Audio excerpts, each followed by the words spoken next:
Hello traders, how are you doing? In today's video, I will be sharing another trade that I took on May 17th, and this trade helped me to make a profit of $900. But before we get into the details, I wanted to share a legal disclaimer that this video is solely for educational purpose, and through this video I am sharing my personal experiences and the trades that I am making.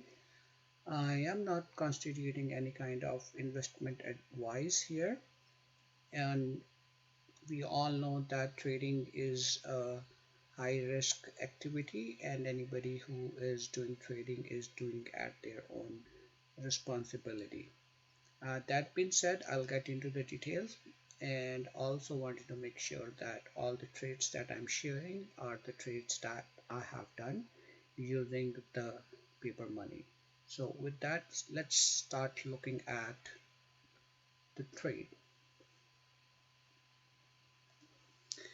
So the trade that I'm sharing with you today is from May 17th. This is the NASDAQ chart, daily chart for the Nasdaq. May 17th is where the market started going up after bottoming out here. Uh, saw a couple of good green candles, and after that the market started coming down again. So this is the day that I will be sharing with you when I made my trade. Let's look at how Nasdaq did on May 17th. Sorry, this was Nasdaq. Let's look at S&P 500. Yeah, a little bit bigger green candle. The body is a little bit bigger than what we saw in the Nasdaq. So overall it was some relief for the traders after bottoming out on May 12th. So let's look at the trade that I made. This is the trade that I took. It's from 17th, was done on 17th of May.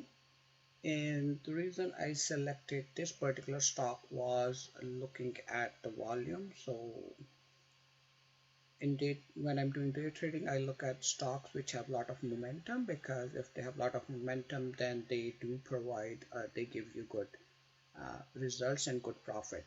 But they're very volatile at the same time. I wanted to make sure that we understand the implication of trading high momentum stocks.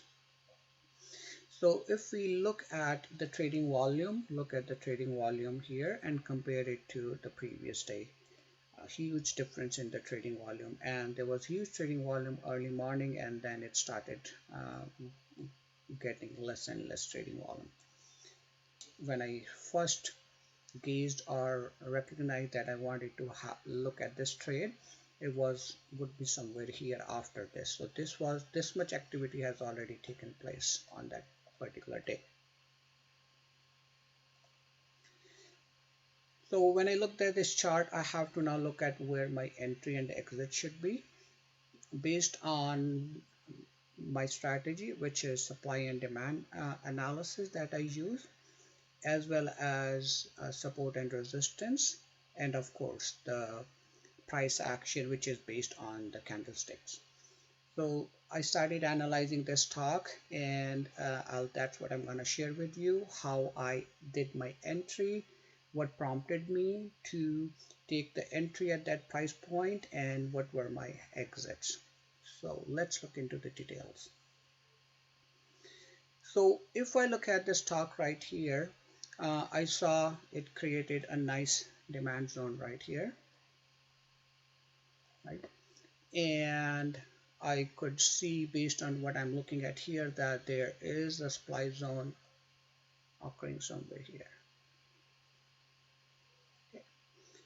So let me put some, I'll delete it and let me put the lines at my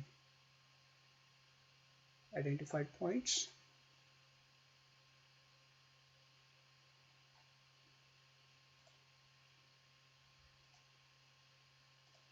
Okay, so I'm gonna put one here and then another at the bottom, because this is where I recognize that there was a demand zone, and the supply would be here.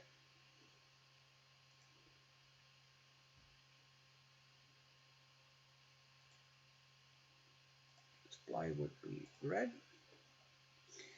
So looking here, it was 129 to 131, so it was kind of a 2 cent risk that I would be taking. So I could have my, based on what I'm seeing right here, my entry would be at 131 and my stop loss would be somewhere at 127. So that's 4 cents.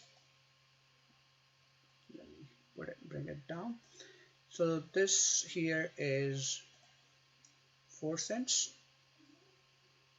And in order for me to have a profit of 1:3, if I'm going by risk reward ratio, I need 12 cents here. So that means I need to be at 143. This is at 142. So yeah, kind of checks the box of 1:3 risk to reward ratio. So that's the plan, is to have an entry at 131 and then exit at 142, or maybe before that. So that's where we will look. Okay. So what I did was, one thing, I do not chase the trades. If they're going up, I'm not like, I need to buy it now. If they're coming down, I need to sell. So that's the beauty of supply and demand strategy, that you don't have to trade, chase the stocks. You put your order based on your uh, analysis and let the stock come to your zone, and that's where you want the entry. So you have to control where you want the entry to be and not run after the stock. So let's start looking at what happens uh, as the time progresses. So this is where I saw that it started coming down and I was getting ready for the entry. Now the question is this the right entry or can I lower it? So based on that, when I saw that the stock was coming down, I changed my order from here, because it seems like it was coming down, to this candle. To me, this looked like the stock would come to 129, 128. So I did went to 129, because in some cases what has happened with me is that the stocks comes down like here, but it does not actually enter my target zone and by 1 or 2 cents, and then it will shoot up from there. So with high probability trade, I am willing to take an extra cent risk. That's where instead of 128, I increased my entry point to 129, which is here. Okay, and now in this case again, my stop loss would be at 127 or even lower, because now have reduced my entry point. I could have lowered my stop loss to 125. This is still 4 cent stop loss right here, right? Risk to reward ratio. So as the time continues, let's see what happens. And this is where the stock came into my zone. So my entry was at, so the stock did came here, but as I mentioned, I did increase my stop loss, my entry point at 129, but because it was so close, I could not get an entry at this point. So it was 1250. I didn't get an entry here, so I had to wait longer. It came down to the zone, and after that it started going up again. Fast forward, it did went high and I was still waiting. I did not run after the stock. I didn't chase it. I just waited, because if it comes to my zone, I'll have the trade. Otherwise, I'll pass it on. So right here it did came, and this was my entry. My entry was at 2 o'clock and 6 minutes, so it was within these two candles that my entry and where my entry point was. And now, as I mentioned that previously, when I analyzed my stock around 11:30, my exit point was somewhere here. That was my target. Now when I looked at it, I saw that the trend has changed after it started hitting a resistance here. It has started going down, and now it created a lower high here, and that prompted me to change my target level. So now I changed my target level. Instead of 142, bringing it down to 138, right? And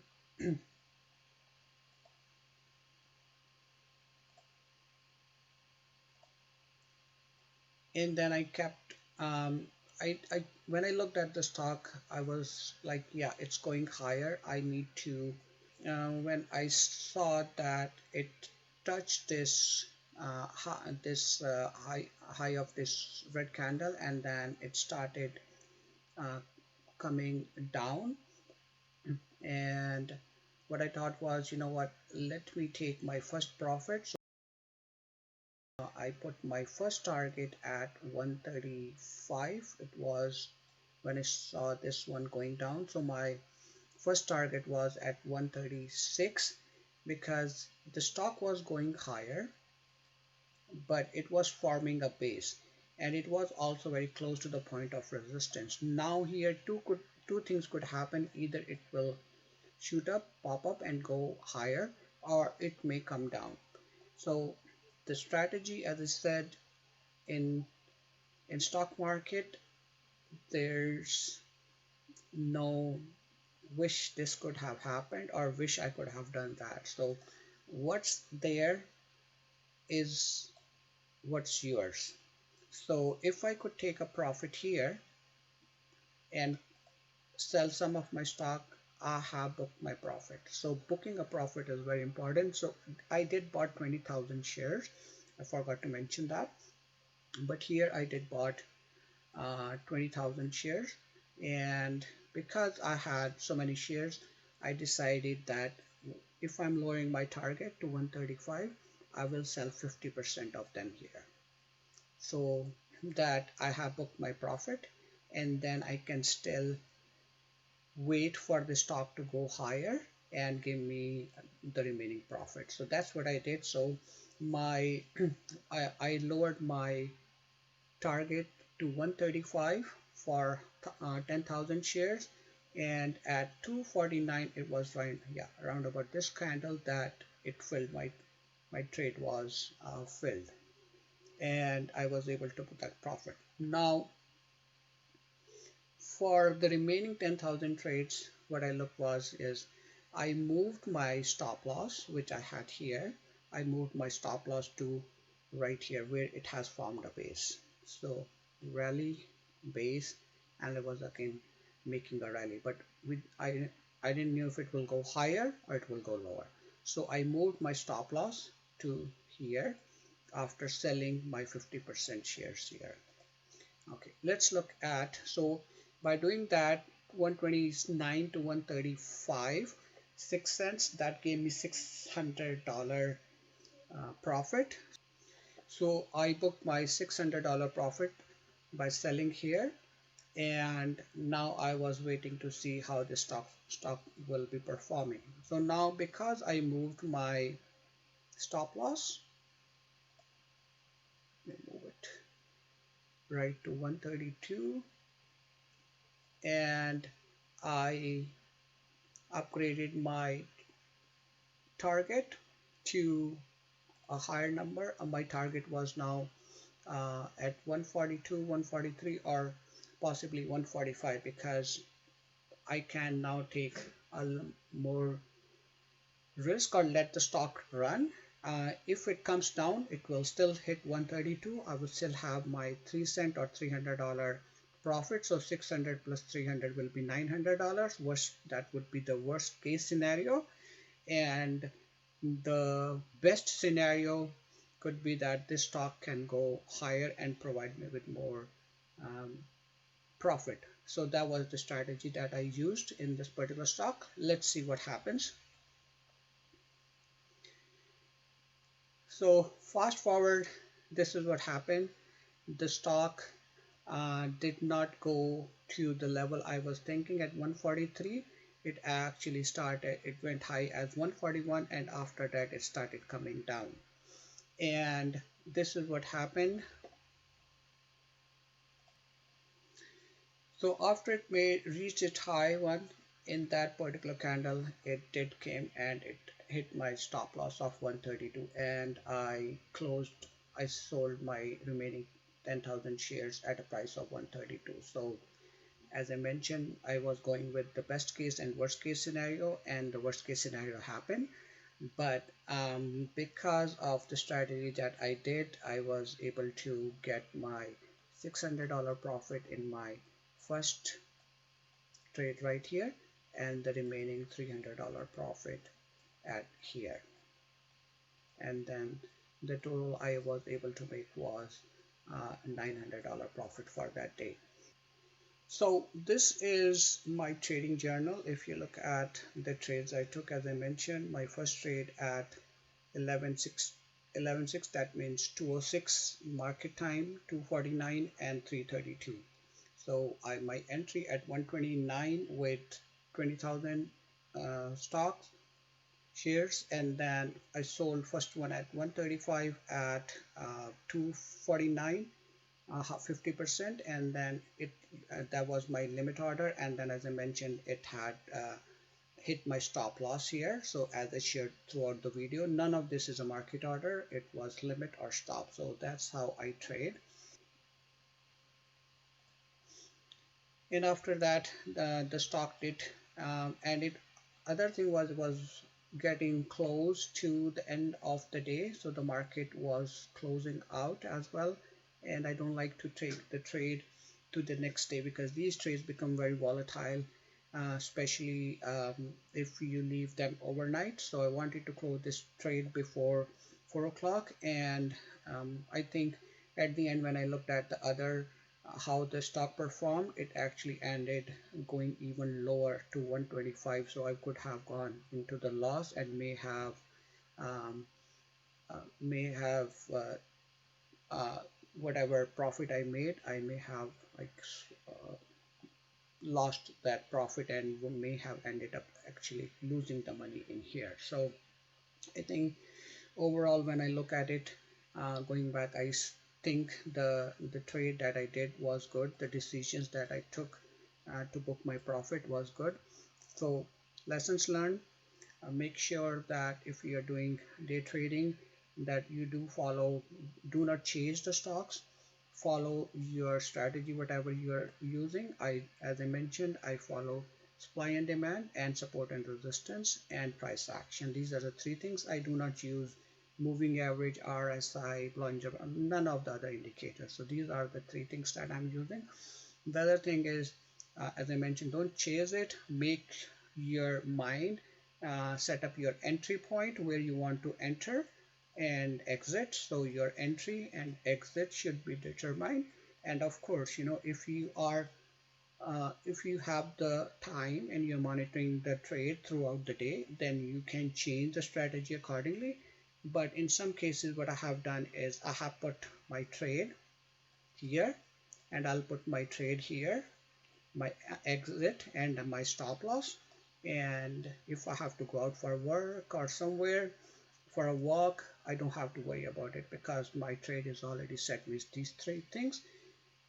Either it will hit my exit, giving me a profit, or it will hit my stop loss, losing money.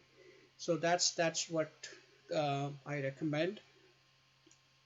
Took on 17th of May. Just wanted to share my experience with all the traders out there, and I hope that this video was valuable to all of you, and you at least got something or learned something from this video. If that's the case, please do like the video and follow me, because I will continue making these videos based on the trades that I do. I have also made some live trading videos where I will be sharing the live chart as it happens throughout the trading session. With that, thank you so much and take care.